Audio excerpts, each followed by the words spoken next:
Entonces terminamos la clase, porfa, con un repaso de estadística. Ya, miren. En estadística, en la parte A sí hay errores, bastantes, porque les he tomado tranca. Pero en la parte B son ya demasiados, o sea, la diferencia con errores es más baja. Pues, ¿no? Entonces, las preguntas suaves de estadística las hacen bien, las trancas sí hay conflicto. Entonces, como rentabilidad para este taller y por el peso de las preguntas, en salud prácticamente no viene, en ENAM vienen moderadas, en el residentado cada vez están más extintas las preguntas y son bien sencillas. Que este examen que viene en junio, ¿qué preguntaron? ¿Qué es una distribución de probabilidades? O sea, prácticamente un concepto literal. Entonces, como el nivel de estadística no está en ascenso, a diferencia de gestión, entonces creo que es más útil en el taller darles un mapa general de la estadística, porque yo, de lo que he ido conversando con algunos alumnos, lo difícil es enfocar estadística. Como es tan grande, medio pesado, entonces no saben por dónde entrar. Entonces voy a hacer lo mismo que en gestión, poner un mapa para recordarles cómo deberíamos estudiar estadística. ¿Ya? Y en función de eso, tratar de responder la mayor cantidad de preguntas que les genere. ¿Ya? Entonces, miren, estadística recomiendo estudiar así. Tú partes de una población. Ahí está, esta va a ser una población N. N mayúscula, ¿correcto? Una población de estudio. Primer concepto que deben recordar. La población de estudio tiene que tener, sí o sí, criterios de inclusión, que son los generales, y criterios de exclusión. Inclusión y exclusión, generales. De tal forma que los criterios de inclusión son aquellos que debe cumplir para formar parte de la población, y los de exclusión, los que no deben tener, sino se salen de la población. Esa es una población. En la población no lo olviden que lo que se calcula son parámetros. Yo le pongo así P con una rayita, parámetros poblacionales, que pueden ser mu, sigma, sigma al cuadrado, puede ser rho, etcétera, etcétera, etcétera. Son letras en el alfabeto griego. ¿Correcto? Ahí está. Esa es una población. Entonces, ahí que hemos aprendido 3 preguntas de examen. La población calcula parámetros, la población tiene una nomenclatura especial de sus variables y la población requiere criterios de inclusión y de exclusión. Pero como no hay recursos, chicos, para hacer esto, ¿qué tiene que hacerse de la población obligado? Un muestreo, ¿no es cierto? De esta población tiene que hacerse un muestreo. La siguiente fase que deben recordar es aplicar el muestreo poblacional. Este muestreo poblacional se hace a partir de un marco muestral, que es un pedazo de la población. Entonces yo voy a dibujar acá con azul, pero más pequeño, no muy pequeño tampoco, más pequeño así como ven, un redondo dentro del redondo grandote que le voy a llamar MM. ¿Qué significa MM? Marco muestral. Es el pedazo de la población que se puede tomar muestra. ¿Ya? Siempre es más pequeño que la población. El ejemplo que siempre les he dado, ¿cuál era? Voy a hacer con ustedes un estudio, ustedes son mi población, pero ¿de dónde voy a sacar los datos? Del Excel. Ponte que no estás en el Excel, te borraron del Excel. Estás en la población, pero no estás ¿dónde? En el marco muestral. Doctor, no me llega el correo. Pues no estás en el Excel. Estás en la población, estás en el Excel. Ese es el marco muestral. Aquel que incluye a la población, pero siempre tiene errores de ¿qué? Errores de colección de datos. ¿Ya? Te vas al archivo de historias clínicas. No hay una historia, ¿no? Se quemó, se perdió, no tiene linterna en su casa. Entonces, marco muestral. ¿Ya? Más chiquito. Este muestreo se hace del marco muestral, no lo olvides, y hay 2 formas de muestrar. El muestreo no probabilístico, que ese es malo, ese no sirve, porque ¿para qué estudios es el no probabilístico? Cualitativo, medicina no hacemos eso. ¿Y el otro muestreo cuál es? El probabilístico. ¿Por qué se llama probabilístico? Porque utiliza el azar como una variable. Entonces, ¿cuáles son los tipos de muestreo probabilístico? Si nos importa, ¿se acuerdan? aleatorio simple. ¿Cuál es el otro? Sistemático. El más útil en medicina, estratificado, porque es el que elimina variables confusoras. Y cuando hay muy grande la población, cuando es mucha gente, conglomerado. Pregunta del ENAM, ¿no? ¿Quieres hacer un muestreo de todas las de todas las casas en tu distrito? Y es grandote tu distrito. Conglomerado. Estratificado cuando hay una variable de estrato. Sistemático cuando quieres todo el marco. Y aleatorizado, ¿no? Entonces el resumen así tienes que estudiar. Entonces, ¿cómo sacas el tamaño de la muestra? Primera pregunta, este es formulita, moradito. El número o tamaño de la muestra n, ¿cómo se saca el n? ¿En función a qué? ¿Cuál es la primera disposición? La varianza poblacional. ¿Cómo se saca la varianza poblacional? Sigma al cuadrado, ¿no es cierto? Es directamente proporcional a la varianza. ¿A qué más? Al z. Al z. Z, ¿qué era? La significancia, ¿no se acuerdan? El valor z, el valor que tenemos que usar en la curva de Gauss para ver el error que vamos a tener. Entonces, el punto z es la significancia estadística. E inversamente proporcional ¿a qué? Al error. ¿Qué error va a asumir el investigador? Entonces, ¿cómo se saca el tamaño de la muestra? La varianza poblacional, la significancia estadística al cuadrado y el error que va a asumir el investigador. De tal forma que si te preguntan, si yo quiero, ya que estamos hablando de Z, caballero, no más chicos, tenemos que aprovechar la viada para hablar de la curva de Gauss. Entonces vamos a hablar acá, cuando hablamos de probabilidades, el muestreo probabilístico habla de probabilidad. Entonces teníamos dos curvas de probabilidades, ¿no es cierto? La distribución de probabilidades discreta. ¿Qué curva era esa? La curva de Bernoulli. Y la curva de probabilidad continua, que es la curva de Gauss, ¿correcto? La curva de distribución discreta de Bernoulli, ¿se acuerdan que era así? Era barras simples, ¿no es cierto? Porque era una variable discreta. ¿Cómo era variable discreta? P, y la otra opción era 1 menos P, ¿no? Que también se llamaba Q. Entonces la distribución discreta era para dos valores, P y Q, o P y 1 menos P es Q, pues, ¿no? Entonces cuando te digan, voy a hacer un estudio de cáncer sí, cáncer no, ¿qué curva voy a usar? Discreto de Bernoulli. Pero si voy a usar una variable numérica, ¿qué curva usamos? Gauss. La campana de Gauss, ¿cómo era? Así, ¿no es cierto? Gauss decía, este es el punto central, una desviación estándar, dos desviaciones, tres desviaciones, ¿verdad? ¿Cuánto del área bajo la curva era una desviación estándar? 68, 2, 95 y 3, 90. En líneas generales, ¿verdad? Porque en verdad no era 2, ¿cuánto era? 1.96. En verdad no es 3, era 2.678. Ya esos son números. Pero en el censo estricto, o en general, perdón, 1, 2, 3 desviaciones, 68, 95, 99 de área bajo la curva. Entonces, ¿para qué me servía esta curva de Gauss? Para ver, si yo voy a hacer un muestreo numérico, correcto, de una variable numérica, uso Z. ¿Qué cosa es Z? Es este punto en la curva de Gauss. ¿Cómo calculas el tamaño de una muestra? Varianza por Z entre error al cuadrado. Entonces, si te preguntan, si la muestra viene de una población más variable o heterogénea, la muestra tendrá que ser mayor. Si yo quiero más significancia, quiero más área de Gauss, ¿cómo tendrá que ser la muestra, perdón? Más grande. Y si yo acepto más error, no importa que me equivoque, ¿cómo va a ser la muestra? Más pequeña. Es inversamente proporcional. Primera ecuación, calcular.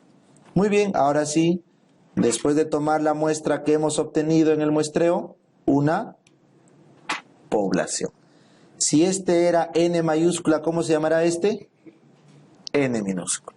Si esto era parámetro poblacional, ¿cómo se llama lo que se calcula acá? Estadístico muestral. Si esto es en letras griegas, ¿acá cómo será? En el alfabeto normal. Para la mu, que es media, ¿cómo se llama acá? X rayita. Para la varianza, que es sigma cuadrado o desviación estándar, ¿cómo es acá? S cuadrado. Para el ρ, acá es R. Y así, ¿está bien? Entonces, estos son los valores de la muestra. Muy bien, chicos. Ahora sí, acá es donde se estudia, ¿Cuáles son los 3 valores estadísticos que tú le puedes calcular a una muestra?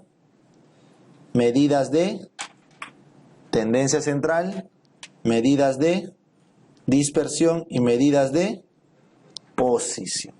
¿Correcto? Tendencia central, dispersión y posición. Pero un momentito. Estas variables o estos estadísticos, ¿de qué dependían?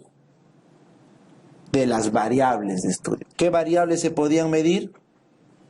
Variables, ¿qué tipos de variables habían? Cualitativas y variables cuantitativas. ¿Recuerdan? Y las variables cuantitativas a su vez se dividían ¿en qué? En discretas y continuas. Muy bien. Variables quali 1, variables quanti 2. Ahora seguimos. Estas variables cualitativas, ¿se acuerdan? ¿Cuáles eran las escalas que se podían medir? Nominal y ordinal. Y estas variables cuantitativas, ¿en qué escala se podían medir? De intervalo y de razón. En las medidas de intervalo no existía cero, en las medidas de razón sí existe cero verdadero o ausencia de fenómeno, ¿no? Entonces la pregunta siempre que les hago, me van a tomar un examen y el resultado va a ser aprovejale. ¿Qué tipo de variable es esa? Aprovejale. ¿Cuál y cuánti? Quali. ¿Medida en qué escala? Nominal. Aprovejale. No, doctor, me van a calificar A, B, C, D, como en el colegio.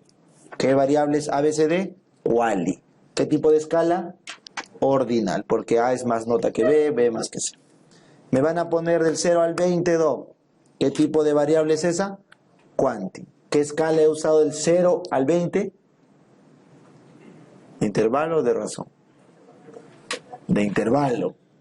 Porque 0 en mi examen implica que no sé nada, no tengo idea, nada. Si 0, 0, no sé nada del curso, no creo, ¿no? Pues los exámenes son de intervalo, porque el 0 no es 0 absoluto. ¿Ya? Muy bien. Hemos aprendido variables, hemos aprendido escalas. Y para terminar, ya que estamos con la viada, ¿cuál es el gráfico para las variables cualitativas y para las discretas? ¿Cuál es el gráfico para estos? Barras simples. Barras simples. En cambio, ¿cuál es el gráfico para las continuas? Histograma. Y si no, polígono de frecuencia.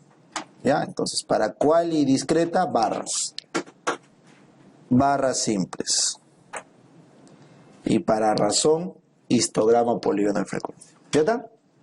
Muy bien. Entonces ya me abrí demasiado. Ahora sí, regresen. Variables, las variables ¿de dónde eran?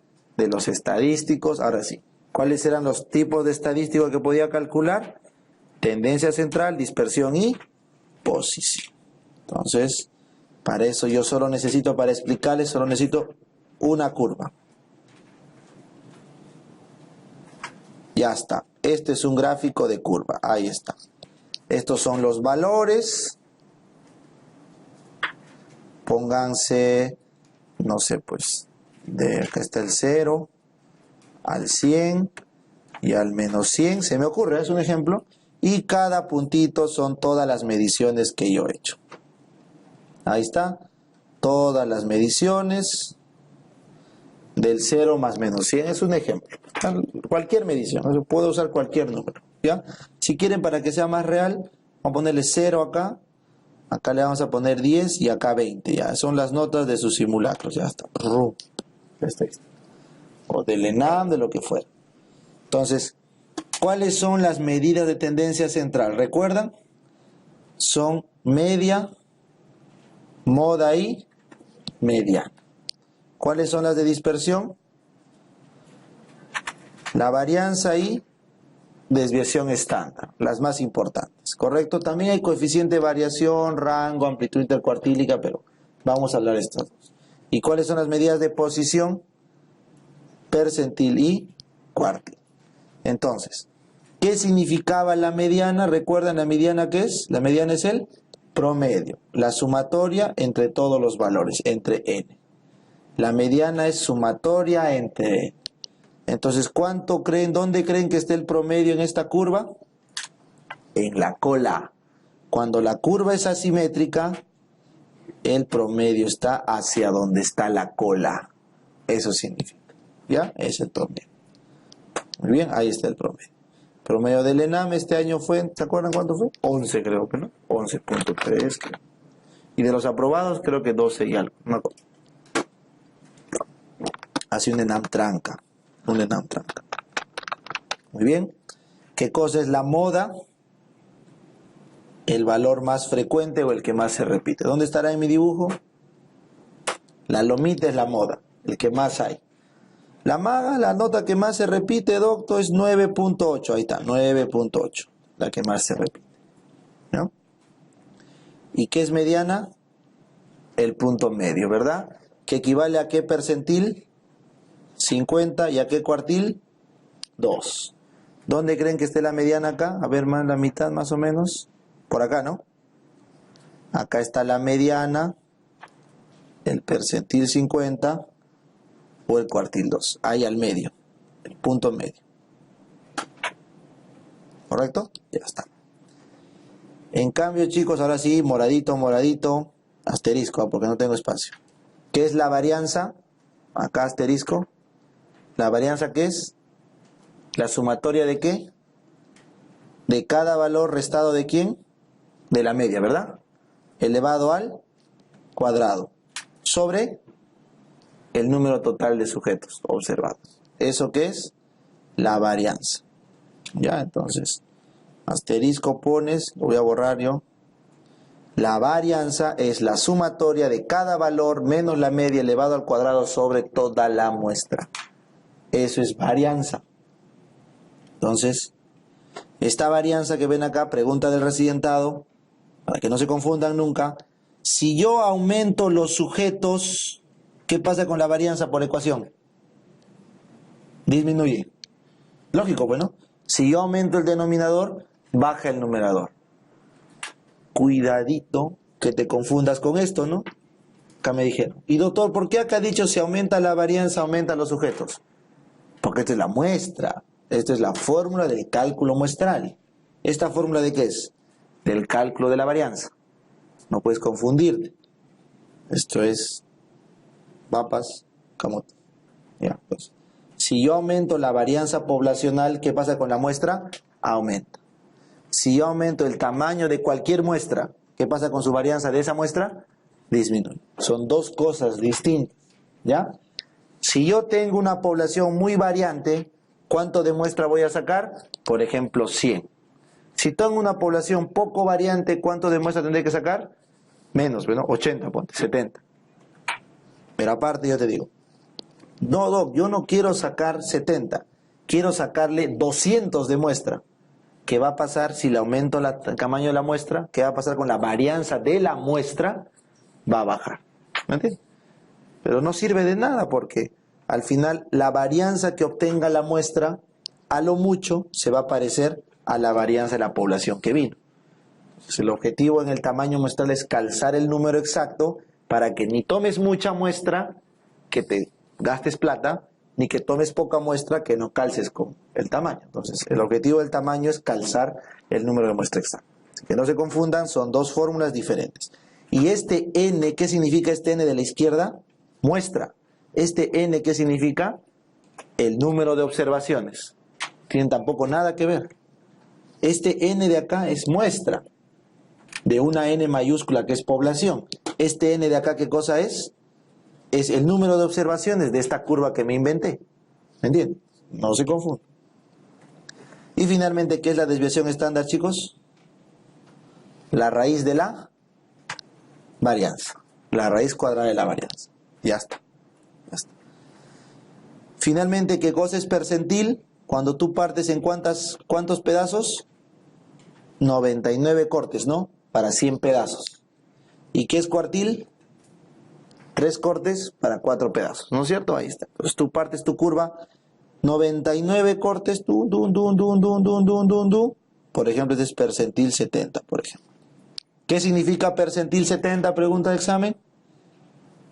Que el 30% está por encima y que el 70% está por debajo. Ese es percentil 70. ¿Correcto? El 30% de datos están por encima, el 70% de datos están por debajo. Ese es percentil 70. Es una posición. ¿Cuál es el más usado en medicina? El percentil, ¿no? Para el diagnóstico. Entonces, miren, chicos, miren el marco lógico del resumen. Así se tiene que estudiar. Una población, tomo criterios, inclusión de exclusión. Como no tengo recursos, pónganle acá recursos ya para orientarse. No tengo recursos para estudiarla toda. ¿Qué tengo que hacer? Muestreo no probabilístico para estudios cualitativos, probabilístico para estudios cuantitativos, 4 tipos, y taco el tamaño de la muestra. Esta muestra n minúscula tengo estadísticos. ¿Qué miden los estadísticos? Las variables, cuanti y quali. Cada una con su escala, cada una con su gráfico. Y las medidas de tendencia central, dispersión y posición es lo que voy a calcular el estadístico de prueba. Adicionalmente, en el resumen, ¿qué cosa cayó? Cayó de cazuela la teoría de probabilidades, ¿no es cierto? Binomial discreta, continua de Gauss. Muy bien. ¿Para qué me está quedando este huecote? Para inferir, ¿no es cierto? Nadie en su sano juicio muestrea para quedarse con la muestra. ¿Cuál es el objetivo? Inferir. Por eso acá le hacemos una flecha grandota. Lo que buscamos de esta muestra pequeña y la flecha grandota acá es inferir. Inferencia. Y esta inferencia que se busca acá tiene 2 tipos. ¿Recuerdan? ¿Cuáles eran los tipos de inferencia que teníamos?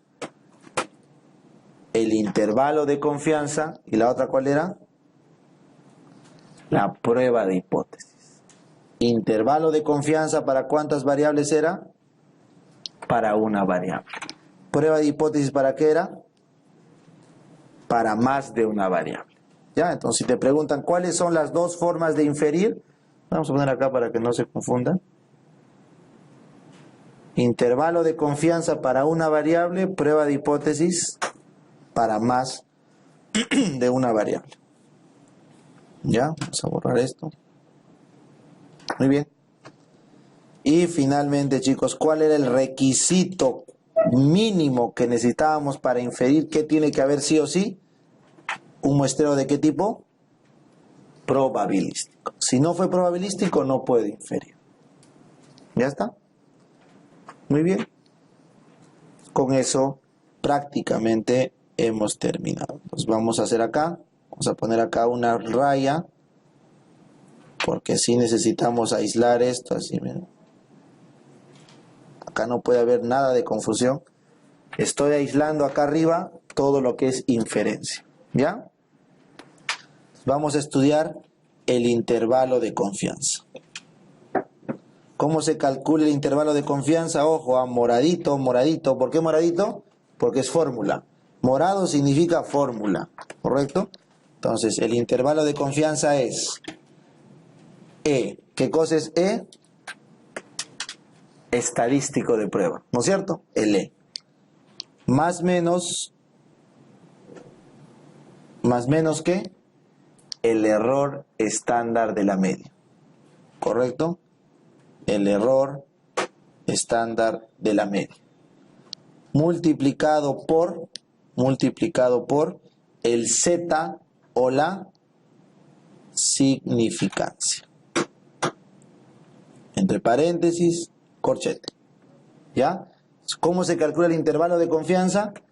El estimador o el estadístico de prueba E más menos el error estándar de la media, por la significancia. ¿Qué cosa era la significancia? ¿Se acuerdan el qué? El Z. Este es el famoso Z. ¿Y cómo se calculaba el error estándar de la media? Varianza poblacional sobre raíz de la muestra. El error estándar de la media es la varianza poblacional sobre el raíz de la muestra. ¿Correcto? De tal forma que esto es igual error estándar de la media. A mayor varianza poblacional, mayor error. A mayor muestra, menor error. ¿Está bien? Ojo, tercera fórmula. 1, 2, 3 fórmulas. A mayor varianza poblacional, mayor error estándar de la muestra. A mayor muestra, menor error estándar. Esa es la forma de sacar un intervalo de confianza. Entonces, chicos, en una pregunta de examen, si quieren hacer la vida imposible, calcule usted el intervalo de confianza del siguiente estudio, asumiendo que sigue la curva normal de Gauss. ¿Cuáles son los únicos valores que debería darte? Te pido, calcular, un ejemplo, calcular al 95% de confianza el intervalo de confianza de un estudio con los siguientes datos. Varianza 10, muestra ponle 4 y he calculado la media, X rayita. Estoy estudiando la media de colesterol. X rayita 2. Hay un estudio de media 2 de la muestra, tamaño 4, son 4 sujetos de estudio y la varianza poblacional es de 10. Te pido calcular el intervalo de confianza al 95% sabiendo que viene de una distribución normal de Gauss. ¿Cómo calcularíamos esto? E, ¿cuánto es el estimador E? En este caso, ¿qué E hemos calculado? ¿Cuál? Media, ¿no es cierto? ¿Cuánto es la media? 2. Más menos.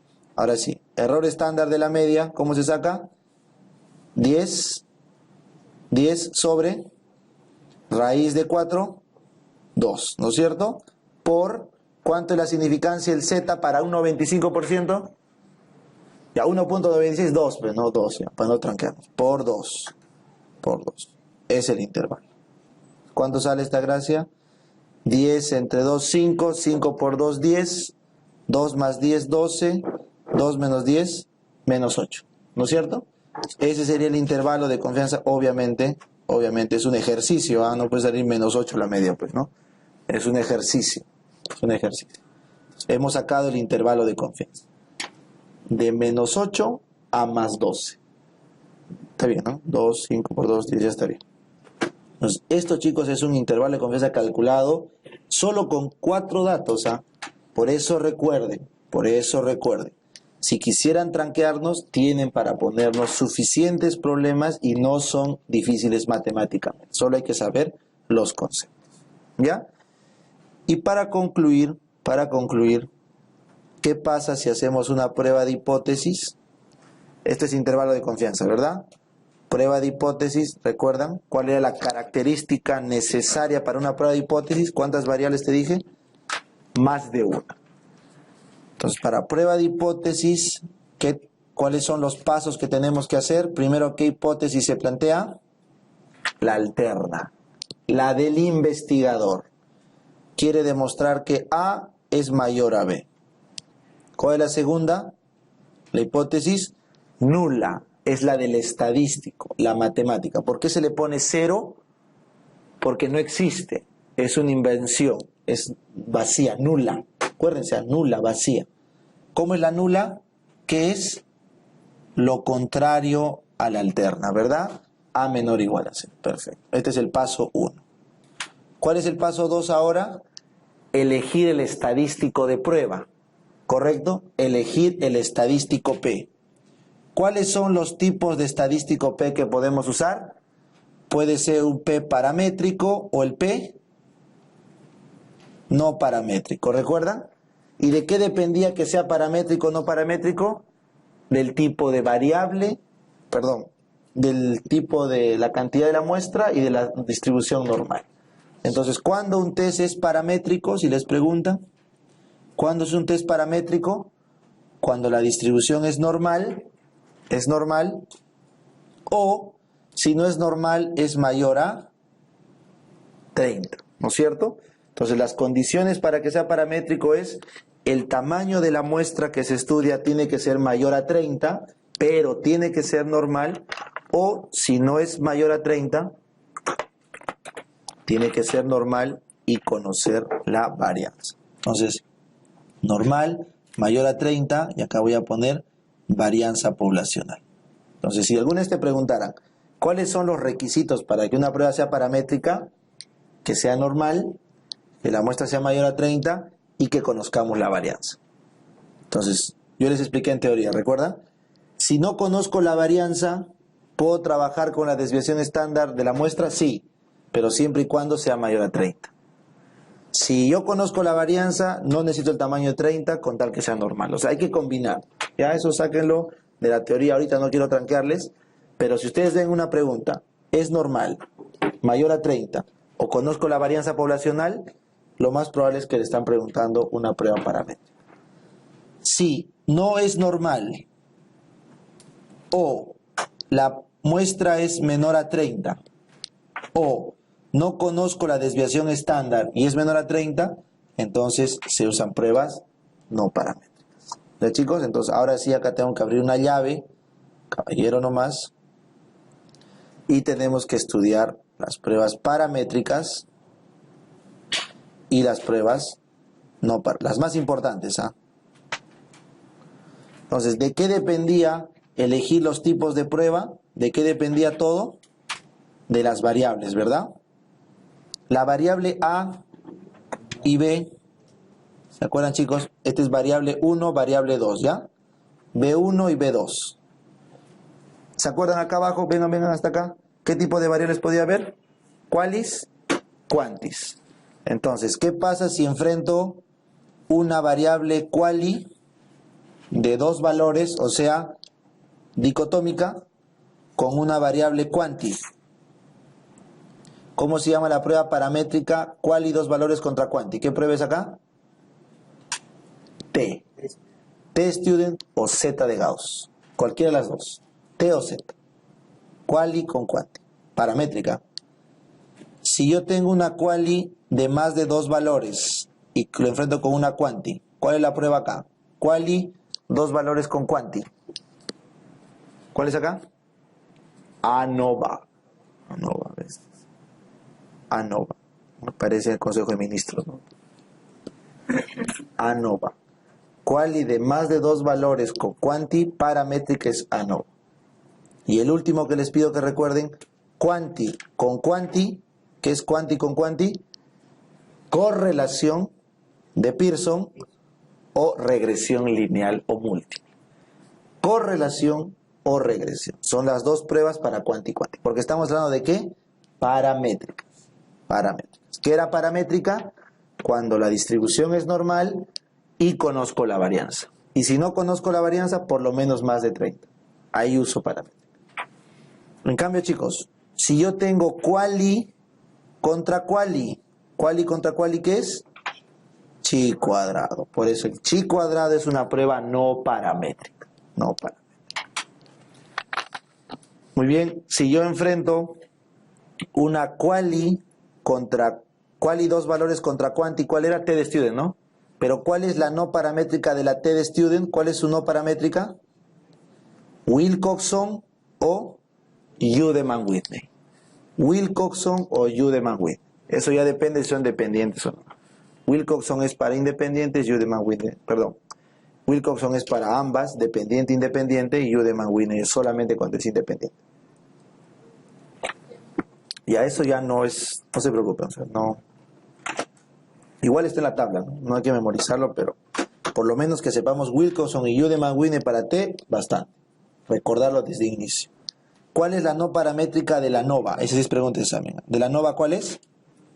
Kruskal-Wallis. Kruskal-Wallis. De ANOVA es Kruskal-Wallis. W. Y para terminar, la quanti con quanti no tiene, no paramétrica la regresión. La correlación tiene. Voy a poner C, ya no se está viendo claro, sorry. C, ¿cuál es la no paramétrica del C? Rho de Spearman. La correlación de Pearson, su no paramétrica es la Rho de S. Spearman. ¿Ya? Ahí sí me ha quedado corto el espacio. Pero ya está bien. Nos repasamos, ¿ah? Prueba de hipótesis, no hay que perdernos. La prueba de hipótesis es cuando hay dos o más variables. Hipótesis alterna del investigador, la nula del estadístico. Paso 1. Paso 2, elijo el estadístico de prueba, que puede ser paramétrico o no paramétrico. ¿En función de qué? De si es normal o no. Doctor, si es normal y conozco la varianza, paramétrico. Si no conozco la varianza, por lo menos más de 30. Correcto. ¿Y cuáles son las pruebas paramétricas? Depende. Quali, quanti, T, quali, quanti, más de dos valores, ANOVA, quanti, quanti, correlación, regresión. Y las no paramétricas, Chi, Wilcoxon, Kruskal y Spearman. Ahí está. Paso 3. ¿Cuál es el paso 3? El 2 es el P. ¿Cuál es el paso 3? Ya elegí la prueba. Hay que elegir la regla de decisión. ¿Cómo es eso, Doc? Cristiano, alfa. Dime el alfa. ¿Cuál va a ser tu regla de decisión? ¿Dónde vas a rechazar? Allá. ¿Cuál es el mínimo alfa que aceptamos? 5%. ¿Qué significa alfa? Significancia estadística. El alfa es el error que yo acepto tener como investigador. Error tipo 1 es el alfa. Entonces, si yo tengo un alfa de 5%, quiere decir que mi significancia o error alfa es de 5%. Entonces, si mi error alfa es 5%, ¿cuánto es mi confiabilidad? 95 de confiabilidad. Entonces, el tercer paso es la regla de decisión. Si el P sale menor al alfa, resulta la prueba significativa. ¿Está bien? El P resulta menor al alfa, la prueba, ¿cómo salió? Significativa. A ver, un ratito, no me pierdas. ¿A quién le calculo el P? ¿A la nula o a la alterna? ¿A la nula o a la alterna? A la nula. El P siempre es de la H0, por si acaso. Acá hay un error crítico de resumen. Siempre el P se calcula a la nula. Por lo tanto, la regla de decisión, si el alfa es del 5%, paso 4. ¿Qué significa si P salió menor al alfa? PH0. ¿Qué significa eso? La probabilidad P de la hipótesis nula H0, inventada por el estadístico, la matemática, la falsa, o sea, la creación, sale menor al alfa. ¿Qué significa? Que su probabilidad de ocurrencia es menor de ¿cuánto? Del 5%. O sea, es altamente probable, improbable. Improbable. Si la hipótesis nula es improbable, ¿qué pasará con la alterna? Es probable. ¿Entienden? Entonces, si la significancia de la nula es menor al 5%, la confiabilidad de la alterna es mayor al 95%. Por lo tanto, chicos, si el P salió menor a alfa, ¿cuál es el paso que se hace? Se rechaza ¿a quién? A la nula. Y al rechazar a la nula, ¿quién se tiene que aceptar? La alterna. Punto. Y si el P sale mayor al alfa, simplemente no se rechaza la nula. ¿Correcto? El otro escenario sería, otra vez me he quedado sin espacio, no importa. Si el PH0 sale mayor al alfa o mayor o igual, ¿qué pasa con el resultado?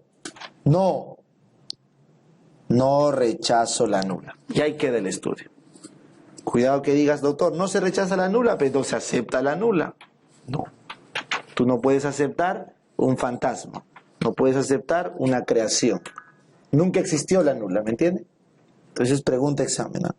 Rechazar la nula y no rechazar la nula son los dos únicos escenarios que existen. Y finalmente, paso 5 se concluye estadísticamente. Bueno, entonces ahora sí, con el último espacio que nos queda, ya para no perder el orden. Lo puedo hacer acá abajo, pero lo voy a hacer arriba, ya para que no se pierda el orden. Esta es pregunta de examen. El otro día no más ando de examen. Pregunta de maestría en examen, chicos. Todos ahí estresados. Ay, ¿cuál es la clave? Sóplenme. Ya. ¿Cuáles son las dos únicas opciones que puede haber en un estudio?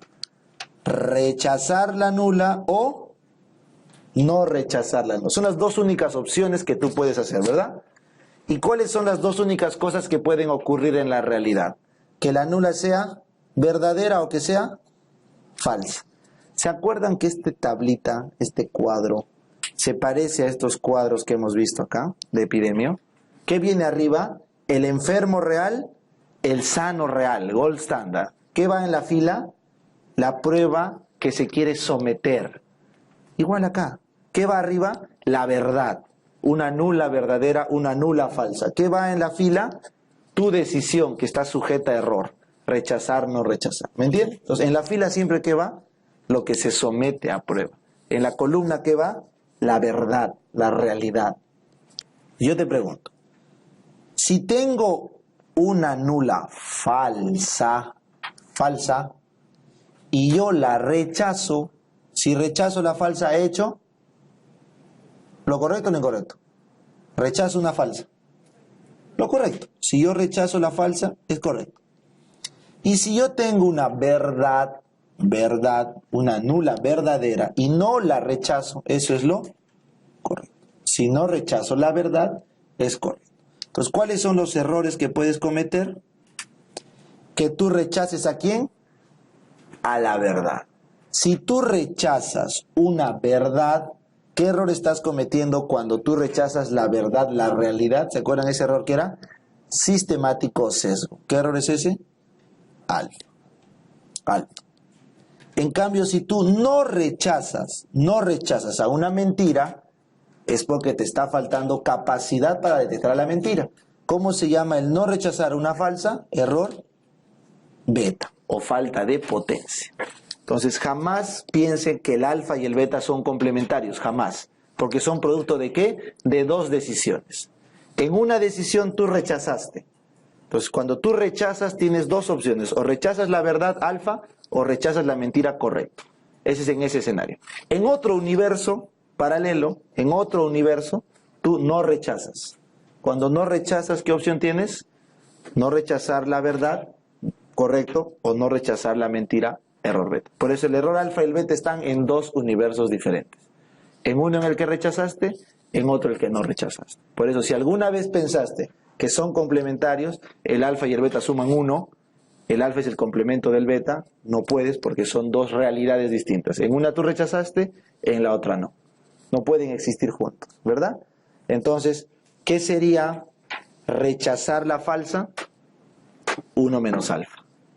Rechazar la falsa. 1 menos alfa. ¿Qué sería no rechazar la verdadera? 1 menos beta. Y eso es lo que los estresaba en la maestría porque la pregunta iba por ahí. Pues no iba. El otro es facilito. Entonces, ¿qué es una potencia? ¿Qué es potencia? No cometer error beta. O sea, ¿qué es potencia? 1 menos beta. ¿Correcto? ¿Qué es un estudio sin sesgo, no sesgado? 1 menos alfa. Un estudio sin sesgo es aquel que no comete error alfa, 1 menos alfa. ¿Ya, chicos? Entonces, ese es el resumen. Ya para la siguiente lo hago más pegado a la izquierda, ¿no? Porque estaba muy gordo por acá, muy maníaco, y acá muy parkinsoniano, pues, ¿no? Chiquitito, acá grande. Cuestión de que lo acomoden. Pero yo les recomiendo que estudien así, ¿ya? Así es como tiene que repasarse estadística. Esto sí se parece al resumen de la segunda vuelta, ¿ya?